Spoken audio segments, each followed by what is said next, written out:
तो नमस्कार, एक बार फिर से आप लोगों के सामने हाजिर हैं। इस वक्त टीम इंडिया की जिस तरीके से 5वें टेस्ट मैच में हार रही, जिस तरीके से टीम इंडिया को हार का सामना करना पड़ा और इस हार के बाद जिस तरीके से कप्तान रोहित शर्मा के करियर को लेकर सवाल खड़े किए जा रहे हैं, ये कहा जा रहा है कि भाई साहब रोहित शर्मा को अब रिटायरमेंट ले लेना चाहिए, रोहित शर्मा को टीम से बाहर कर देना चाहिए, रोहित शर्मा की कप्तानी पर सवाल है, कहा जा रहा है कि जसप्रीत बुमराह को कप्तान बना देना चाहिए। इन तमाम मुद्दों को लेकर इस वक्त लगातार सवाल है, लेकिन सवाल एक और है कि टीम इंडिया की जो हार जिस तरीके से रही है, क्योंकि पहला टेस्ट मैच हम जीत गए थे, पहले टेस्ट मैच को जीतने के बाद जो बाकी के 4 टेस्ट मैच रहे उसमें टीम इंडिया का परफॉर्मेंस वास्तव में शर्मनाक रहा। हम बल्लेबाजों की अगर बात करें तो ऊपर से लेकर नीचे तक आप बल्लेबाजों को गिनते चले जाइएगा, किसी भी बल्लेबाज ने बेहतर परफॉर्मेंस करके नहीं दिखाया। अगर पहले टेस्ट मैच को हम छोड़ दें, वहां पर यशस्वी जायसवाल का शतक और फिर उसके बाद में विराट कोहली का शतक, उसके अलावा किसी बल्लेबाज ने बेहतर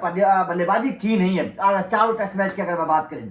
ऐसे में तमाम तरीके के सवाल खड़े किए जा रहे हैं, लेकिन रोहित शर्मा को लेकर चर्चा सबसे ज्यादा है कि क्या रोहित शर्मा को रिटायरमेंट लेना चाहिए, क्या ये सही वक्त है रोहित शर्मा को रिटायरमेंट लेने का। और सवाल सबसे बड़ा ये है कि चलिए रोहित शर्मा को आप रिटायरमेंट लेने की बात करें, क्या टीम इंडिया के पास रोहित शर्मा का विकल्प है? क्या टीम इंडिया आज उस कंडीशन में है कि हमें रोहित जैसा कप्तान हमारे पास है या फिर रोहित जैसा ओपनर हमारे पास है? क्या ये सवालों का जवाब टीम इंडिया के पास है? कुछ लोग तो टीम इंडिया में मनमुटाव की भी चर्चा लगातार कर रहे हैं। इसी पर चर्चा करेंगे, मेरे साथ अंशुल मौजूद है। अंशुल, जिस तरीके से टीम इंडिया का परफॉर्मेंस इस सीरीज में रहा है, सबसे पहले आप उसको किस तरीके से देखते हैं? और फिर दूसरा सवाल मेरा आपसे यह है कि जिस तरीके से रोहित शर्मा के रिटायरमेंट की बातें चल रही हैं, क्या आपको लगता है कि टीम इंडिया इस वक्त उस सिचुएशन में है कि रोहित को का रिप्लेसमेंट हमारे पास है या रोहित की जगह को कोई लेने के लिए तैयार है? देखिए, दो चीजें हैं। पहले अभिषेक मैं बता देता हूं आपको। पहले तो सभी दर्शकों को बहुत बहुत स्वागत है। अभिषेक, जिस तरीके की उम्मीद इस सीरीज में भारत से की गई थी वो उस पर खरा नहीं उतर पाई। सबसे पहली बात तो बिल्कुल। मैं एक खिलाड़ी का यशस्वी जायसवाल को फिर भी मैं चाहूंगा कि पहला दौरा था, उन्होंने उस हिसाब से बहुत बेहतर प्रदर्शन किया, परफॉर्मेंस अच्छा किया। लेकिन अगर बाकी मैं किसी की बात करूं तो उसके अलावा कोई एक खिलाड़ी मुझे ऐसा नजर नहीं आता है। ऋषभ पंत को अगर बात ऋषभ पंत को देखिए, ऋषभ पंत को आप मत भूले कि गावस्कर ने एक कमेंट्री के दौरान उनको बड़े अच्छे से सबक सिखाने की बात कही थी, और वो सबक सिखाने वाली जो बात थी वो सोशल मीडिया पे बड़ी वायरल हुई। मैं नहीं चाहता कि उसको हम रिपीट करें अपने चैनल के ऊपर, लेकिन अगर जिस खिलाड़ी को खिलाड़ी कहना चाहिए, शॉट को शॉट कहना चाहिए, वो चीजें ऋषभ पंत के अंदर मुझे अभी फिलहाल नजर नहीं आ रही। ऐसा लगा कि बचकानी हरकत वहां पर एक्सपीरियंस खिलाड़ी कर रहा है, जो कि नहीं करनी चाहिए थी। उनसे बेहतर तो फिर मैं नीतीश रेड्डी को मानूंगा कि नीतीश रेड्डी ने पहली सीरीज थी और ऑस्ट्रेलिया दौरा था और उसमें उन्होंने शतक जड़ दिया।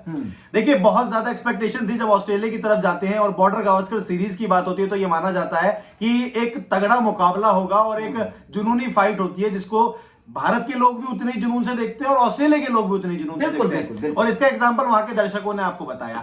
जब ऑस्ट्रेलिया में ये बात इस बार पहली बार ऐसा हुआ कि इतनी भीड़ उस टेस्ट मैच में देखने को मिल रही थी कि अमूमन वनडे मैचेस में देखने को मिलती है, तो वो भीड़ वो बताने के लिए काफी थी कि कितनी इंपॉर्टेंट ये सीरीज थी। वहां जाकर जब आपके बल्लेबाज इस तरीके का खराब प्रदर्शन करते हैं तो माफ कीजिएगा अभिषेक, ये कहने में शर्म आती है कि वाकई कहीं ना कहीं दिमाग पे ये जोड़ देता है और परेशान हो रहे हैं ना, क्योंकि पिछली बार हमने हराया है, हम लगातार 4 बार हारे हैं। लगातार देखिए कि लगातार हराने के बाद बॉर्डर गावस्कर ट्रॉफी को, और आज जब जिस वक्त आप ये बता रहे थे कि आपके पास मजबूत टीम है, उस वक्त आप जाकर जो है वो हार के वापस आते हैं, और जिसमें आपके पास दिग्गज खिलाड़ी हैं, जिसको मैं ये नहीं कह सकता कि छोटे मोटे खिलाड़ी हैं, बिल्कुल सही बात, दिग्गज खिलाड़ी हैं जो कि अपने आप में काफी हैं सब कुछ करने के लिए। तो उस हिसाब से गिनते चले जाइए आप, रोहित आपके पास है, के राहुल आपके पास है, विराट कोहली आपके पास है, ऋषभ पंत आपके पास है, जसप्रीत बुमराह, मतलब जडेजा आपके पास, बड़े बड़े एक्सपीरियंस खिलाड़ी आपके पास है। अश्विन भी अगर ना रिटायरमेंट लेते तो, लेकिन शुरुआत के मैचेस तो खेले ही हैं, लेकिन मुझे लगता है कि जिस तरीके की उम्मीदें थी उस पर खरा नहीं उतर पाए। अब आपने पूछा रोहित वाली बात पे, जब हम आ जाते हैं कि रोहित का रिटायरमेंट होना चाहिए, देखिए मैं ये बात कहना चाहता हूं कि क्या आप रोहित के वो 3 बार दोहरे शतक को भूल गए हैं? क्या वनडे में लगाए जो उन्होंने वनडे में लगाए हैं? क्या आपने ये भूल गए हैं कि उन्होंने 3 ट्रॉफी भारत को खिलाई है? क्या आप भूल गए हैं कि T20 की ट्रॉफी उन्होंने भारत को दिलवाई है? क्या आप ये भूल गए हैं कि कैप्टन कूल के बाद अगर कोई सबसे कामयाब कैप्टन है तो वो रोहित शर्मा है? बिल्कुल। तो इन सब चीजों को ध्यान में रखते हुए अगर आप ये बात कह रहे हैं कि रोहित शर्मा को बाहर बैठा देना चाहिए या रोहित शर्मा को खुद चले जाना चाहिए, तो मुझे लगता है कि शर्म आनी चाहिए, क्योंकि आप सिर्फ रोहित शर्मा के प्रदर्शन को देख रहे हैं, बाकी खिलाड़ियों को भूल गए हैं क्या? जब एक पिच पर सारे ही खिलाड़ी परफॉर्म नहीं कर पा रहे हैं तो आप किसी एक खिलाड़ी को गलत नहीं बता सकते। पहली चीज ये समझिए। दूसरी चीज, मैं यहाँ पर बात ही नहीं कर रहा। मुझे ऐसा लगा इस बार पहली बार देखने में मैच को ऐसा लगा कि शायद प्रैक्टिस के लिए या तो भारतीय टीम को समय नहीं मिल पाया या वो उन कंडीशंस को समझ ही नहीं पाए कि किन कंडीशंस में उनको खेलना है वहां पर, और बिल्कुल विपरीत कंडीशन में खेलती हुई ऐसा लगा कि भारतीय टीम नजर आ रही है। मतलब एक ही तरीके से सारे खिलाड़ी आउट होते जा रहे हैं। फिर अगर रन उधर दूसरी तरफ से भी सेम पिच पे टीम खेल रही है, वहां बिल्कुल उलट हो रहा है। आपकी गेंदबाजी कहीं एकदम से असरदार दिखती है तो वो असरदारी दिखने में सिर्फ बुमराह नजर आते हैं, बस केवल, हाँ बिल्कुल सही बात है, और कोई खिलाड़ी नजर नहीं आता।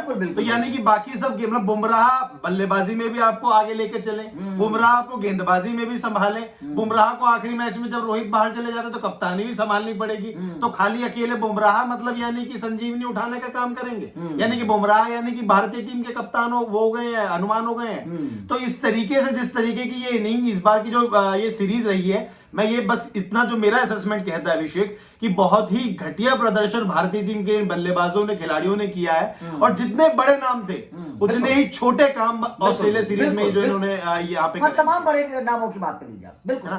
और रोहित को बार बार जब रोहित की बात होती है लगातार मैंने देखा कि चर्चा यही छिड़ रही थी कि रोहित को बाहर बिठा दिया जाए। आप क्यों भूल जाते हैं कि वो वही खिलाड़ी है कि जो भारतीय टीम को यहां तक खींच के लेकर आया है? आप क्यों भूल जाते हैं कि लगातार वनडे में प्रदर्शन करता रहा है? पिछली बार रोहित शर्मा ने फाइनल पहुंचा, वनडे के फाइनल में पहुंचा, T20 विश्व कप जिताया, बिल्कुल सही बात है।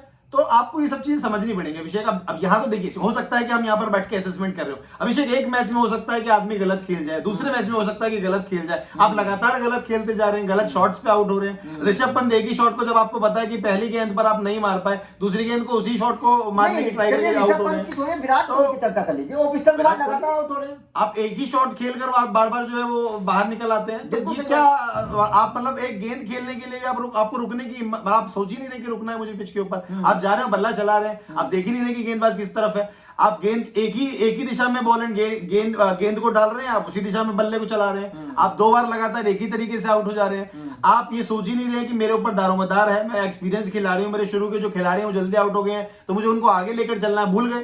तो क्यों आप इस चीज को किस तरीके से आंक रहे हैं? आपको ये समझना चाहिए कि आप एक्सपीरियंस खिलाड़ी हैं। मैं इसमें रोहित की दाद देना चाहूंगा, बल्कि रोहित नीचे खेल रहे थे, रोहित ने सोचा कि चलिए अब इस बार अगर नहीं खेल पा रहा हूं तो ऊपर आके देखता हूं। ये बात आपने बहुत अच्छी उठाई कि नीचे खेल रहे थे, ये एक बलिदान है रोहित शर्मा। आप समझिए ना कि आप वो नए लोगों को मौका दे रहे हैं। केएल राहुल जो नीचे आके उन पर सवाल खड़े हो रहे थे, रोहित ने इस बात को बोला था कि राहुल ऊपर खेलना चाहते हैं और मेरे टीम का कप्तान होने के नाते मेरी जिम्मेदारी बनती है कि भाई साहब मैं अपने खिलाड़ियों को आगे बढ़ाऊं। बिल्कुल ये बात ठीक है आपकी। तो जब रोहित तो इतना बलिदान दे रहे हैं, रोहित रेगुलर अपनी टीम के लिए काम कर रहे हैं, उसके बावजूद अगर रोहित को इस तरीके से टारगेट किया जाता है तो मैं कहता हूं कि शर्म आनी चाहिए उन लोगों को भी जो लोग इस तरीके की बातें करते हैं, और शर्म आनी चाहिए उन लोगों को भी जो लोग इस बारे में नहीं सोचते हैं कि रोहित के पिछले आंकड़े उठाकर देखेंगे तो शायद उनको समझ में भी आ जाएगा कि ऐसा बात नहीं कहनी चाहिए। जो आदमी खुद नीचे खेलकर अपने खिलाड़ियों को मौका दे रहा है, जो कप्तान, मैं कहूंगा आदमी तो नहीं कहा, खिलाड़ी तो नहीं कहना चाहिए, कप्तान कहना चाहिए, और जो कप्तान बलिदान देने के बाद में जब उसको आखिरी में ऐसा लगा कि मेरा प्रदर्शन शायद हो सकता है किसी वजह से फ्लॉप हो रहा है, उसने फिर अपने आप को थोड़ा बहुत ऊपर नीचे करा।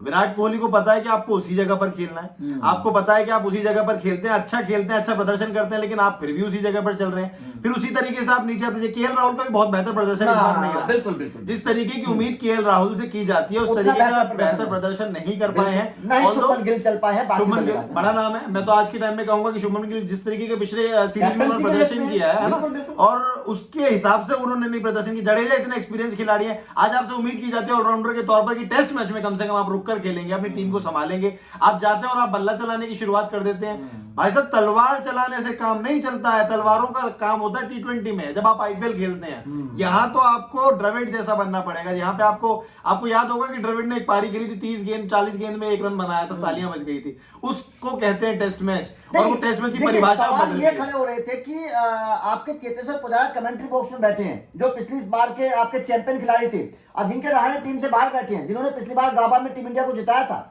और ये श्रेयस अय्यर जो बेहतर परफॉर्मेंस करे, तीनों खिलाड़ी बाहर हैं और टीम इंडिया हार के आ रही। सवाल ये है आप गेंदबाजी में क्यों मोहम्मद शमी को भूल जा रहे हैं? मुझे तो अभी तक उनकी चोटिल होने की कोई खबर नहीं मिली है। और जबकि मोहम्मद शमी घरेलू क्रिकेट खेल रहे हैं, डोमेस्टिक क्रिकेट मोहम्मद शमी खेल रहे हैं, अचानक से आपको क्या होता है कि मोहम्मद शमी बाहर हो गए बिना कोई चोटिल हुए? आप कैसे भूल जाते हैं मोहम्मद शमी जैसे खिलाड़ी को जो टेस्ट मैच में बेहतर प्रदर्शन करके दे रहा है? आप कैसे भूल जा रहे हैं चेतेश्वर पुजारा को, जो कि दूसरे द्रविड़ माने जा रहे हैं? आप कैसे भूल जा रहे हैं अजिंक्य रहाणे को, कि जिन्होंने पिछले कुछ सीरीज में इतना बेहतर परफॉर्मेंस दिया है कि उन्होंने पिछले जो उनके बेकार जो मैचेस थे उनको भी भुला दिया, लोगों को भूलने मजबूर कर दिया है। आप अब श्रेयस अय्यर को कैसे भूल जाते हैं कि बीच में बुरे समय के बाद उन्होंने बहुत जबरदस्त वापसी करी अपनी? तो आप 2023 के खिलाड़ियों वनडे को- विश्व कप में सबसे ज्यादा रन बनाने वाला खिलाड़ी सुरेश अय्यर। और बहुत बेहतर शॉट खेलने वाले, मैं कहता हूं कि मतलब जिसको क्रिकेटिंग शॉट्स हम लोग एक टर्न देते हैं। सबसे बड़ा सवाल यही है, खैर इस मुद्दे का सबसे बड़ा सवाल यही है कि सबसे पहले तो ये कि हम रोहित शर्मा को अभी रिप्लेसमेंट करने के सिचुएशन में बिल्कुल रिप्लेसमेंट कोई है ही नहीं बिल्कुल नहीं। क्योंकि अभी तक फिलहाल ऐसा कोई खिलाड़ी आपके पास नहीं है जिसको जो रोहित शर्मा को रिप्लेस कर सके। रोहित शर्मा एक्सपीरियंस के साथ साथ बेहतर खिलाड़ी भी हैं, बेहतर समझबूझ भी रखते हैं और ये जानते हैं कि किस समय पर किस खिलाड़ी को कहां इस्तेमाल करना है। तो वो खिलाड़ी का इस्तेमाल करने का तरीका भी हर किसी को नहीं आता। क्योंकि सबसे बड़ा सवाल क्या है ना, अगर आप रोहित शर्मा को निकाल देंगे तो सवाल तो केएल राहुल और विराट कोहली पर भी खड़े होंगे, सवाल जडेजा पर भी खड़े होंगे, और अगर आप सारे के सारे सीनियर खिलाड़ी को निकाल देंगे तो हमारा हाल वही होगा जो वेस्ट इंडीज को श्रीलंका का हुआ था। बिल्कुल जब तमाम दिग्गज खिलाड़ी चले गए थे तो टीम कहां चली गई थी आपको पता है, खत्म हो गया, बिल्कुल जीरो हो गया। और यही होना ही है फिर अगर इस तरीके से काम करेंगे। हालांकि मैं तो जिस तरीके से यंगस्टर्स खेल रहे हैं इस वक्त भारत के, मैं फिर भी तारीफ करना चाहूंगा उनकी। बेशक वो बॉर्डर गावस्कर सीरीज में उस तरीके का कमाल ना दिखा पाए हो,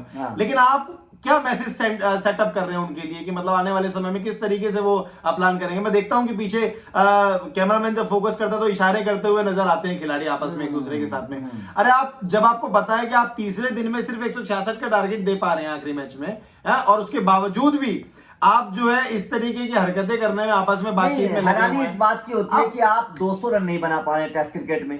दूसरी हैरानी होती है कि आप टेस्ट क्रिकेट में 50 ओवर नहीं खेल पा रहे हैं। मतलब हैरानी होती है। जाहिर तौर पर टीम इंडिया के परफॉर्मेंस को लेकर, खासतौर पर बल्लेबाजी को लेकर सवाल जरूर खड़े, लेकिन अगर मैं रोहित शर्मा को लेकर बात बताऊं तो रोहित शर्मा का रिप्लेसमेंट वास्तव में टीम इंडिया के पास अभी नहीं है। आप कप्तान के तौर पर बात कर लीजिए, आप ओपनर के तौर पर बात कर लीजिए, रोहित शर्मा का रिप्लेसमेंट अभी है नहीं।